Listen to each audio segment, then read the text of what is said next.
cousin are very close friends of ours. So God, I never thought that 31 years ago, as we worshipped here, as we took part in the choir and all the activities of the church, that I would come here and speak one day. But God equips us to do things for His glory. It's not we that are glorified, but we give Him the glory in whatever we do. So today is Women's Sunday, and what do women like to do? They like to shop. They see a sale and it says 70% sale, and we cannot resist it. But they don't see that small thing lettering there which says up to. And then you go to the shop and then you see things you like, but then there's no sale on that. Go with the list of just buying 2 things. And then we end up buying everything else because it's on sale except the things we went to buy. Aren't we all familiar with that? So may God give us discernment to buy the things that we need, to live within our means, and to do things what He wants us to do, to live a life which is pleasing in His sight. Today we're going to study about the Gospel reading that we just read from Luke chapter 7, verses 33 to 50. Let us pray first. Dear God, we are so thankful for your word.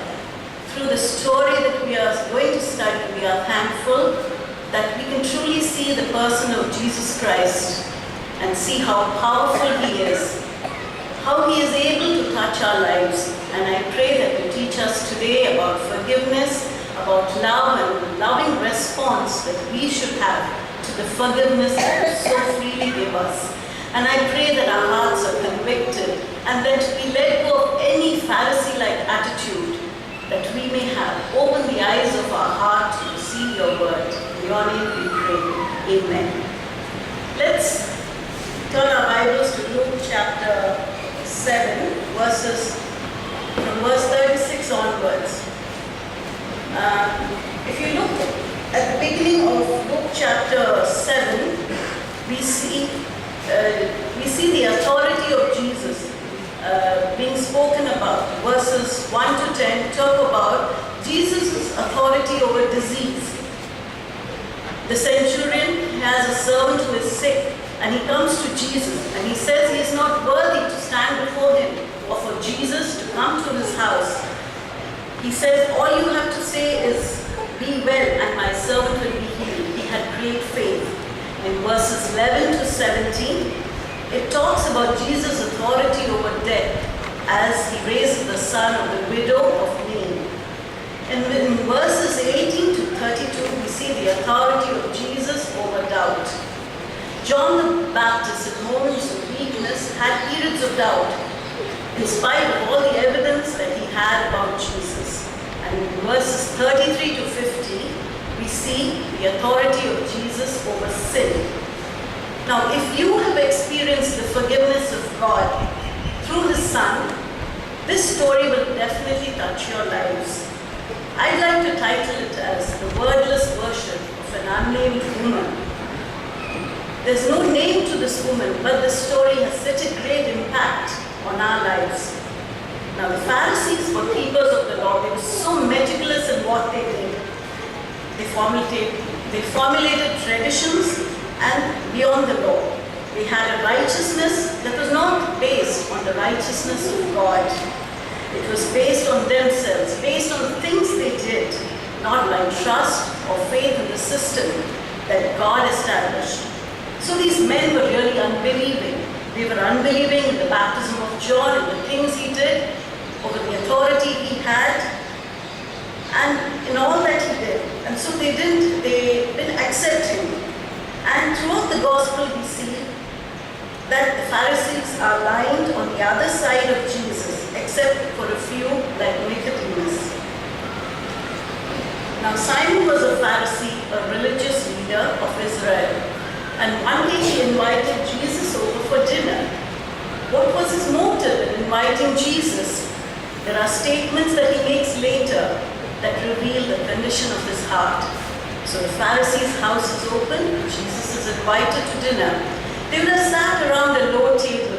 Reclining at the table, they would have sat on cushions. And whenever a Pharisee would invite somebody to dinner like this, people from the community were allowed to come in.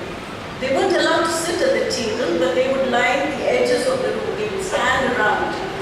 And they were allowed to eat from the leftovers. And it was common courtesy when an event like this occurred, the host would wash the feet of the guests. Now, Jesus did not have this kind of warm welcome. He was not invited to dinner in order to be honored as an important visitor. He was invited to be questioned, to be observed, and to be judged. He sat in the presence of this Pharisee, showing no offense. Jesus showed a willingness to answer to Simon's curiosity. Now, rabbi to rabbi, the two teachers had barely begun to speak when a woman, known by the town as a very sinful woman, enters the scene. She was notorious in her community for the way she made her living. She was known, she knew how the Pharisees felt about her. She knew she was going to expect rejection. She comes with an alabaster jar of expensive perfume. She stands behind him weeping, and a hush falls over the crowd. They're shocked to see her there, because a group of people are thinking she should not be here at this place. How can she come and defile our dinner? And at that time she drops down to her feet and at the feet of Jesus. And the embarrassment of such a sinner clinging to him would have caused alarm. But no, Jesus just looked on quietly. He observed the woman and said nothing, to the astonishment of the people around. She broke open a small jar she had been clasping and proceeded to wash the feet of Jesus with the utmost love and care. It was a jar of expensive perfume, the finest she could afford. Now Simon had not provided Jesus water to wash his feet, but the women willingly took on the lowliest of tasks in the presence of Jesus. And it did not take long for her for tears to cascade down from her eyes. And these tears went forth. They fell on Jesus' feet, and she washed his feet with her tears. And as the tears fell down, the weight of her sins that was so many and so evident was lifted. And she knew it was only Jesus who could take away her sins. As the tears flowed at the feet of Jesus, in tender respect, she used the moisture to wipe the dirt of his feet. Those days they didn't wear shoes, they wore sandals, so there was a lot of dirt on his feet. She could no longer hold back the emotion that drew her to him in the first place, and she began kissing his feet as if they were the most precious thing to her. The scene of an unclean woman touching the feet of Jesus was scandalous. Simon the Pharisee thought to himself, this Jesus, if he were a true prophet, he would know what kind of woman is touching his feet. Women in those times had to have their heads covered, and they could not be seen publicly in the presence of men, let alone touch them. Jesus clearly heard the thoughts of Simon, and he replied to him, Simon, I have something to say to you. Return to verse 40, we see. So as Simon listened, Jesus continues. There was a creditor who was owed money by two different men. One owed 50 denarii and the other owed 500. And it came, and then the men, they could not pay back the money, and then the creditor forgave them freely. Now Jesus asked Simon, which man would love Jesus, which man would love the creditor more? The man forgiven 50 or the man forgiven 500? Simon said, cautiously, I suppose it is the man who is forgiven the most money will be the one who loves Jesus most. Jesus replies, your answer is right. Now Jesus knows that Simon has this critical attitude, this judgmentalism towards the woman that is festering within his heart. He has got this doubt. He questions Jesus and his authority. So Jesus poses him a parable. And at that time, 1 denarii was 1 day's work, 1 day's wage. And 50 denarii would be about 3 months' wages. And 500 denarii would be about 3 years' wages. Neither of them could pay, but the creditor, moved by compassion, forgives them both. So Jesus asked Simon, which one would love the creditor more? Note here that he does not say which one is more thankful, which one is more gracious, or which one is more happy. He says, which one would love the creditor more? Love, that is the point of this whole story. Simon the Pharisee wants to give the right answer. It's obvious, he says, it's the one who have forgiven more. Now Jesus turned to the woman, still speaking to Simon, and he says, do you see this woman? How humbling this would have been for Simon. He is having a dialogue with Simon, yet he turns to this woman, and he says to her, do you see this woman? Can you pay attention to her? Physically, his answer is yes. But in Simon's heart, he has no value for this woman. He has no esteem, no respect, and no consideration. And Jesus says, are you paying attention to her? In that culture, a woman did not have equal status to a man. A woman's place was in the home. The Pharisees' prayer every morning was, thank you, God, that you have not made me a dog. Thank you, God, that you have not made me a Gentile. And thank you, God, that you have not made me a woman. For Simon, this woman did not have equal standing because of her gender and because she was perceived a sinner. I entered this house and you gave me no water to wash my feet. She has washed my feet with her tears and has wiped them off with her hair. You do not greet me with a kiss, but this woman has not ceased to kiss my feet since the time I came in. You did not anoint my head with oil, but she anointed my feet with fragrant oil. Therefore I say to you, her sins, which were many, are forgiven, for she loves much. He who forgives little is forgiven little. This was very humbling for Simon, and Jesus exposes 3 times the common courtesy that Simon should have extended to him. Maybe it was extended to everybody except Jesus. The Pharisees were so meticulous about being ceremonially clean. Maybe he had such disrespect for Jesus that he did not offer him water to wash his feet. Jesus would have been the guest of honor, and his head was not anointed. Now, why was this woman so willing to step into this house, knowing that she won't be welcome, yet she comes in full devotion? Maybe at some point before this evening, this woman would have been exposed to the grace, mercy, and forgiveness of Jesus Christ, should have been touched by the King of Kings, should have been touched by the compassion of the Messiah, and is washed over by his love.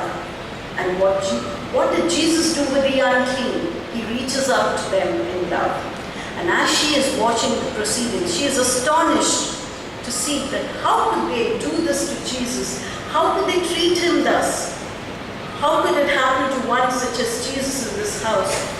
They did not wash his feet, they did not greet him with a kiss, nor did they anoint his head with oil. All she saw was her Savior. She felt compelled, driven by full devotion and love and forgiveness that Jesus offered. She poured it all out, and all she saw was her Savior and nobody else. As Jesus illustrates this parable, illustrating the condition of her heart and the Pharisee's heart, he says, look what this woman has done. She is not earning forgiveness. He says, look at her response to my love. The demonstration of her love is revealed, the condition of her heart. She is an object of my grace and mercy and forgiveness, though her sins are many. Simon should have said, I am a sinner, but he reveals the condition of his heart. there is no affection. He believes that he doesn't need to be forgiven. He believes he is in right standing before God because he follows the law and all the traditions. He only is condemning the woman. This woman's demonstration is not an exception, but it is the rule. This woman's full devotion and complete submission. She is totally consumed with Jesus. Her heart is completely touched by the love of Jesus Christ, and her response is full devotion to the Lord. We look at this and we say, that's amazing, that's rare. But this should reflect our lives. Our lives should be in full devotion to Christ. If we have experienced His love, His saving grace, and we have experienced forgiveness of sins, Christ does not want things in moderation. He doesn't want a compromise. A compromise is just staying this much away from the truth. He wants our full devotion. We cannot go to church half-heartedly and do all the things, but our hearts are not clear with Jesus. So if we have experienced the forgiveness of Jesus Christ, we can't do things in moderation. We have to give our 100% in our relationship with God. The depth of forgiveness that Jesus demonstrated for us, none of us can pay our debt. Sometimes we compare ourselves to others and put ourselves on a scale from 1 to 10. We say we have sinned less than others, so we are more righteous. We are hopelessly indebted to God. There is no solution outside. Our debt can be paid only through the forgiveness that Jesus provides at the cross, through His Son. It is not our good works, and God is not a debtor to any man. We cannot say that we have done this and this. We have served in women's fellowship. We go to church regularly. We take Sunday class. We attend Bible meetings. We listen to Christian messages on in the radio. And we do all things Christianly. It is not that. We cannot barter this with God, because God is a debtor to no man. Our works cannot outweigh our debt to God. We may grow up in Christian environments, but God wants our heart. He wants our love. He wants our total devotion. We lose over time. Once we may have a real fervor for God, but over time we tend to lose that fervor. We tend to lose we lose an esteem or value for the things of God. So let us analyze our lives today. If we have received His unmerited favor, are we in full devotion to the Lord? Is our life in line with the woman in complete submission? Then he turned to the woman and he said, your faith has saved you. Go in peace. Your faith in Jesus Christ has saved you from sin, from death, and from hell.